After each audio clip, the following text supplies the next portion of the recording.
I became Prime Minister almost 3 years ago, immediately after the British people voted to leave the European Union. My aim was and is to deliver Brexit and help our country move beyond the division of the referendum and into a better future. A country that works for everyone, where everyone has the chance to get on in life and to go as far as their own talent and hard work can take them. That is a goal that I believe can still unite our country. I knew delivering Brexit was not going to be simple or straightforward. The result in 2016 was decisive, but it was close. The challenge of taking Brexit from the simplicity of the choice on the ballot paper to the complexity of resetting the country's relationship with 27 of its nearest neighbours was always going to be huge. While it has proved even harder than I anticipated, I continue to believe that the best way to make a success of Brexit is to negotiate a good exit deal with the EU as the basis of a new deep and special partnership for the future. That was my pitch to be leader of the Conservative Party and Prime Minister. That is what I set out in my Lancaster House speech, and that was what my party's election manifesto said in 2017. That is, in essence, what the Labour Party's election manifesto stated too. And over 80% of the electorate backed parties which stood to deliver Brexit by leaving with a deal. We've worked hard to deliver that, but we have not yet managed it. I've tried everything I possibly can to find a way through. It's true that initially I wanted to achieve this predominantly on the back of Conservative and DUP votes. In our parliamentary system, that is simply how you normally get things done. I sought the changes MPs demanded. I offered to give up the job I love earlier than I would like. And on the 29th of March, the day we were meant to leave the EU, if just 30 MPs had voted differently, we would have passed the withdrawal agreement and we would be leaving the EU. But it was not enough. So I took the difficult decision to try to reach a cross-party deal on Brexit. Many MPs on both sides were unsettled by this, but I believe it was the right thing to do. We engaged in 6 weeks of serious talks with the opposition, offering to compromise. But in the end, those talks were not enough for Labour to reach an agreement with us. But I do not think that means we should give up. The House of Commons voted to trigger Article 50, and the majority of MPs say they want to deliver the result of the referendum. So I think we need to help them find a way. And I believe there is now one last chance to do that. I've listened to concerns from across the political spectrum. I've done all I can to address them. And today I'm making a serious offer to MPs across Parliament, a new Brexit deal. As part of that deal, I will continue to make the case for the Conservative Party to be united behind a policy that can deliver Brexit. 9 out of 10 Conservative MPs have already given the withdrawal agreement their backing, and I want to reach out to every single one of my colleagues to make the very best offer I can to them. We came together around an amendment from Sir Graham Brady, and this gave rise to the work on alternative arrangements to the backstop. Although it's not possible for those to replace the backstop in the withdrawal agreement, we can start the work now to ensure they are a viable alternative. So as part of the new Brexit deal, we will place the government under a legal obligation to seek to conclude alternative arrangements by December 2020, so that we can avoid any need for the backstop coming into force. I've also listened to unionist concerns about the backstop, so the new Brexit deal goes further to address these. It will commit that, should the backstop come into force, the government will ensure that Great Britain will stay aligned with Northern Ireland. We will prohibit the proposal that a future government could split Northern Ireland off from the UK's customs territory. And we will deliver on commitments to Northern Ireland in the December 2017 joint report in full. We will implement paragraph 50 of the joint report in law. The Northern Ireland Assembly and Executive will have to give their consent on a cross-community basis for new regulations which are added to the backstop.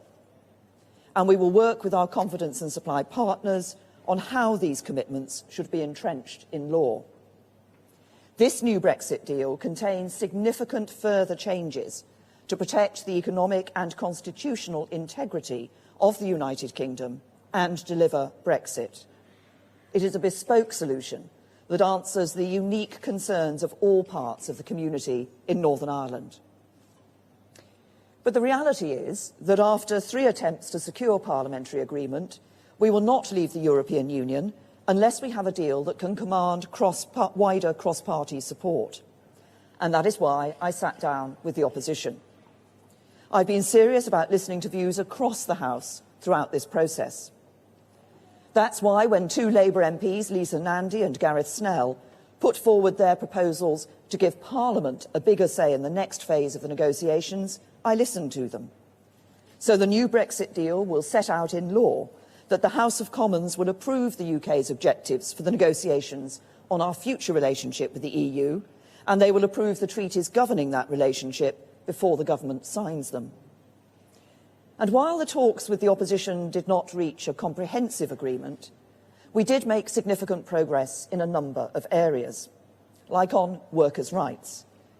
I'm absolutely committed to the UK continuing to lead the way on this issue. But I understand people want guarantees, and I'm happy to give them. So the new Brexit deal will offer new safeguards to ensure these standards are always met. We will introduce a new workers' rights bill to ensure UK workers enjoy rights that are every bit as good as or better than those provided for by EU rules. And we will discuss further amendments with trade unions and businesses.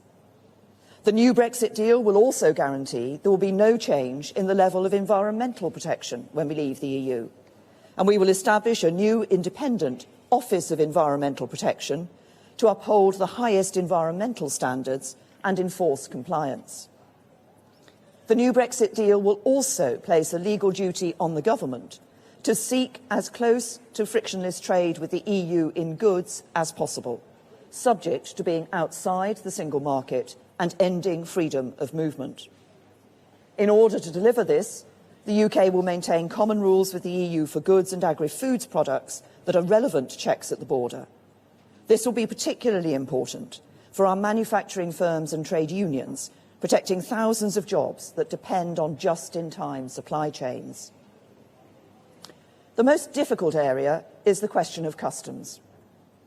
At the heart of delivering Brexit lies a tension between the strength of our ambition to seize the new opportunities that Brexit presents and the need to protect the jobs and prosperity that are built on an interconnected relationship with other European economies. This ambition should not be divisive. There are many people who voted to leave who also want to retain close trading links with Europe, just as there are many people like myself who voted to remain and yet are excited by the new opportunities that Brexit presents. Indeed, I believe one of the great opportunities of leaving the European Union is the ability to have an independent trade policy and to benefit from the new jobs and industries that can result from deepening our trade ties with partners across every continent of the world. But I've never believed that this should come at the expense of the jobs and livelihoods that are sustained by our existing trade with the EU. And to protect these, both the government and the opposition agree that we must have as close as possible to frictionless trade at the UK-EU border. Now, the government has already put a proposal which delivers the benefits of a customs union, but with the ability for the UK to determine its own trade and development policy. Labour are both sceptical of our ability to negotiate that and don't believe an independent trade policy is in the national interest. They would prefer a comprehensive customs union with a UK say in EU trade policy, but with the EU negotiating on our behalf. If we're going to pass the withdrawal agreement bill and deliver Brexit, we must resolve this difference. As part of the cross-party discussions, the government offered a compromise option of a temporary customs union on goods only, including a UK say in relevant EU trade policy, and an ability to change the arrangement so a future government could move it in its preferred direction. We were not able to agree this as part of our cross-party talks. So it is right that Parliament should have the opportunity to resolve this during the passage of the bill and decide between the government's proposal and a compromise option. And so the government will commit in law to let Parliament decide this issue and to reflect the outcome of this process in legislation. I've also listened carefully to those who've been arguing for a second referendum. I've made my own view on this clear on many times. I do not believe this is a route that we should take, because I think we should be implementing the result of the first referendum, not asking the British people to vote in a second one. But I recognise the genuine and sincere strength of feeling across the House on this important issue. The government will therefore include in the withdrawal agreement bill, at introduction, a requirement to vote on whether to hold a second referendum. And this must take place before the withdrawal agreement can be ratified. And if the House of Commons were to vote for a referendum, it would be requiring the government to make provisions for such a referendum, including legislation if it wanted to ratify the withdrawal agreement. So to those MPs who want a second referendum to confirm the deal, you need a deal and therefore a withdrawal agreement bill to make it happen. So let it have its second reading and then make your case to Parliament. Finally, we cannot expect MPs to vote on the same two documents they previously rejected, so we will seek changes to the political declaration to reflect this new deal. So our new Brexit deal makes a 10-point offer to everyone in Parliament who wants to deliver the result of the referendum. 1, the government will seek to conclude alternative arrangements to replace the backstop by December 2020 so that it never needs to be used. 2, a commitment that should the backstop come into force, the government will ensure that Great Britain will stay aligned with Northern Ireland. 3, the negotiating objectives and final treaties for our future relationship with the EU will have to be approved by MPs. 4, a new workers' rights bill that guarantees workers' rights will be no less favourable than in the EU. 5, there will be no change in the level of environmental protection when we leave the EU. 6, the UK will seek as close to frictionless trade in goods with the EU as possible, while outside the single market and ending free movement. 7, we will keep up to date with EU rules for goods and agri-food products that are relevant to checks at the border, protecting the thousands of jobs that depend on just-in-time supply chains. 8, the government will bring forward a customs compromise for MPs to decide on to break the deadlock. 9, there will be a vote for MPs on whether the deal should be subject to a referendum. And 10, there will be a legal duty to secure changes to the political declaration to reflect this new deal.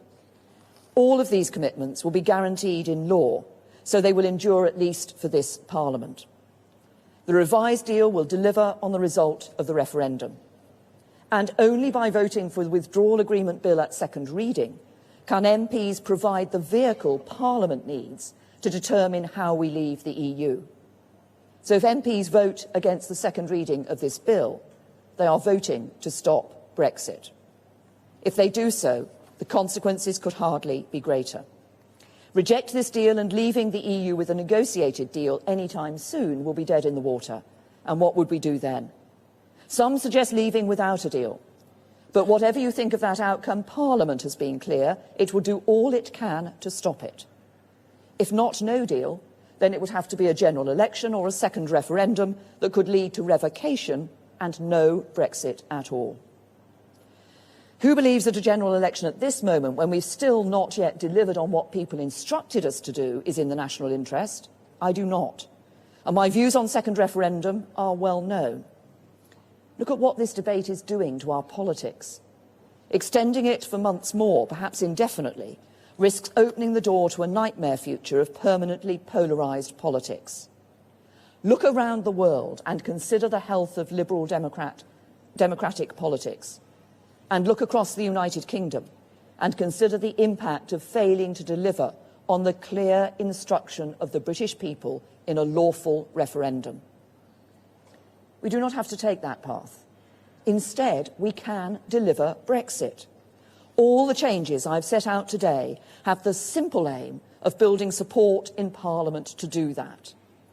I believe there is a majority to be won for a Brexit deal in the House of Commons.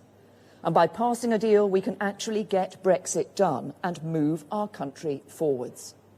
If we can do so, I passionately believe that we can seize the opportunities that I know lie ahead. The world is changing fast. Our young people will enjoy opportunities in the future that my generation could never have dreamed of. This is a great time to be alive. A great future awaits the United Kingdom. And we have all we need as a nation to make a success of the 2020s, the 2030s. But we will not do so as long as our politics remain stuck in an endless debate on Brexit. We all have to take some responsibility for the fact that we're in this impasse. And we all have a responsibility to do what we can to get out of it. The biggest problem with Britain today is its politics, and we can fix that. With the right Brexit deal, we can end this corrosive debate. We can get out of the EU political structures, the Parliament, the Commission, the Council of Ministers, that are remote from our lives, and put our own Parliament back in sovereign control of our destiny. We can stop British laws being enforced by a European court and instead make our own Supreme Court genuinely supreme. We can end free movement and design an immigration system based around skills that work for our economy and society. We can stop making vast annual payments to the EU budget and instead spend our own money, our own priorities, like the NHS. We can get out of the common fisheries policy and the common agricultural policy, design our own systems around our own needs and resources. We can do all of these things, and by leaving with a deal, we can do so much more besides. By reaching an agreement with our EU trading partners, we can keep tariff barriers down and goods flowing friction-free across borders, protecting jobs and setting our firms up for future success. We can guarantee workers' rights and environmental protections. With a deal, we can keep our close security partnerships and keep working together to keep people safe. We can ensure that the challenge of the land border between Northern Ireland and Ireland is met in a way that works for people on both sides. This is a huge opportunity for the United Kingdom. Out of the EU, out of ever closer union, free to do things differently. And doing so in a way that protects jobs, protects our security, maintains a close relationship with our friends and works for the whole United Kingdom. It is practical, it is responsible, it is deliverable. And right now, it is slipping away from us. We risk losing a great opportunity. This deal is not the final word on our future relationship with the EU. It is a stepping stone to reach that future. A future where the people of the UK determine the road ahead for the country we all love. This deal lays the groundwork and settles many of the core issues. But in the years ahead, Parliament will be able to debate, decide and refine the exact nature of our relationship with the EU. Some will want us to draw closer. Others will want to become more distant. Both sides can make their case in the months and years ahead. The key thing is, decisions will be made not by MEPs or commissioners or the EU Council, but by the United Kingdom Parliament elected by the British people. That is what being an independent nation-state is all about. Those debates, those decisions are for the future. What matters now is honouring the result of the referendum and seizing the opportunity that is right before us. So we are making a new offer to find common ground in Parliament. That is now the only way to deliver Brexit. Over the next 2 weeks, the government will be making the case for this deal in Parliament, in the media and in the country, on what is best and right for our country now and in the future, and on what the majority of British people of all political persuasions want to see happen. Tomorrow, I'll make a statement to the House of Commons, and there will be opportunities throughout the bill for MPs on all sides to have their say. But I say with conviction to every MP of every party, I have compromised. Now I ask you to compromise too. We've been given a clear instruction by the people we are supposed to represent. So help me find a way to honour that instruction, move our country and our politics forward and build the better future that all of us want to see. Thank you.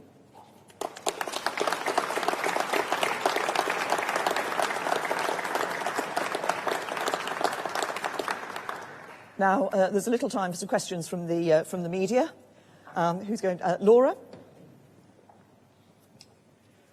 Thank you, Prime Minister. Laura Kunsberg, BBC News. As you said at the beginning of your speech, you've had nearly 3 years, but the opposition parties have already said they will not vote for this deal. Isn't it simply too late now for you to be offering a compromise, and many MPs simply don't want to listen? And secondly, can you confirm that if this bill is lost, you will resign? Well, on the second part of your question, Laura, that was last week's news, and I set out with the chairman of the 22 what will be happening. On the first point that you make, I would say to every MP, I mean, I've set this out today, I'll make a statement in the House of Commons tomorrow, we will be publishing the bill. Wait and look at the details of the bill, and think about the importance of delivering Brexit, because this is the way that we can ratify an agreement and ensure that we leave the European Union. That must be at the forefront of our thinking. As I said, I think this is the opportunity we have to do just that. So look at the details of this bill. As I say, I've compromised. I think I ask others to compromise too, so that together we can do what the British people voted for in the referendum and leave the EU. Beth. That's all right. Prime Minister, whatever happens now with your Brexit bill, you have promised to stand down as Prime Minister. Would you like to see a Brexiteer replace you, or do you think that that would just prolong the polarisation of politics that you've just spoken of? Nice try, Beth, but my view is I'm not going to comment on the future leadership election. That will be a matter for the Conservative Party in all of its parts. Who have we got? Did I see? Let's see, Robert. Prime Minister, hello, I'm over here. Yes. Hello. Yes. Don't worry, I'm just scanning the other. Sorry, I'll give you my full attention, Robert. The pleasures that await you. You have said you've said, Prime Minister, that you will give MPs the opportunity to vote on whether to have a so-called confirmatory referendum. Does that mean you are giving a commitment that if they vote for that referendum, there will be a referendum? And you've also said that you will give MPs a vote on whether the UK should remain in a permanent customs union without the ability to negotiate trade deals with other countries. Again, is this a commitment that if they vote for that, that is what a Conservative government would negotiate? Well, as I said in the speech, obviously, as we take these issues through the House of Commons, what the House of Commons will be saying is what they want to see in the final bill. And if you want a deal, it's about ratifying the bill. But I do have to pick you up, Robert, on the fact that you said that I had said there would be a compromise solution of a permanent customs union on the table. No, I didn't.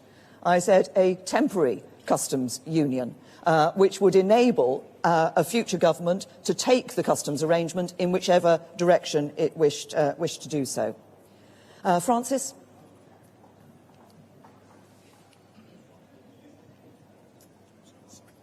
Hi. Francis Elliott from The Times. You said you're going to take the case to the country over the next 2 weeks. There are rather important elections on Thursday. When will we actually see the bill, 37 clauses, and the new... Are you committing to publishing the bill before recess? We'll be publishing the bill in the next few days, and as I say, I would ask people to wait and look at the details of what is in the bill. As I say, this is the opportunity that people have to deliver on Brexit. What does the bill do? It enables us to get out of the EU. It enables us to take back control of our money, our borders and our laws. I think that's what people voted for. That's what this bill will enable people to do.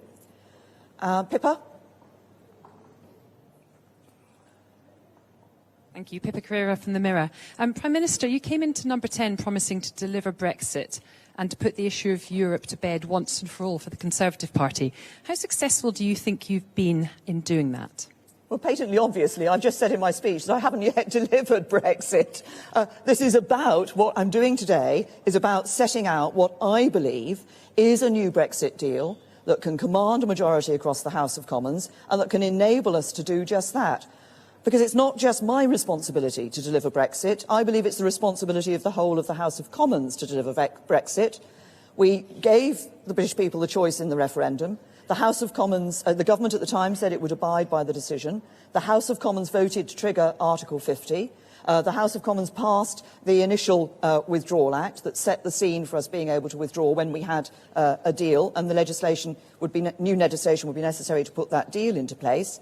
And now we have the opportunity of confirming that Brexit by passing this bill. I'll take one last question from Jason.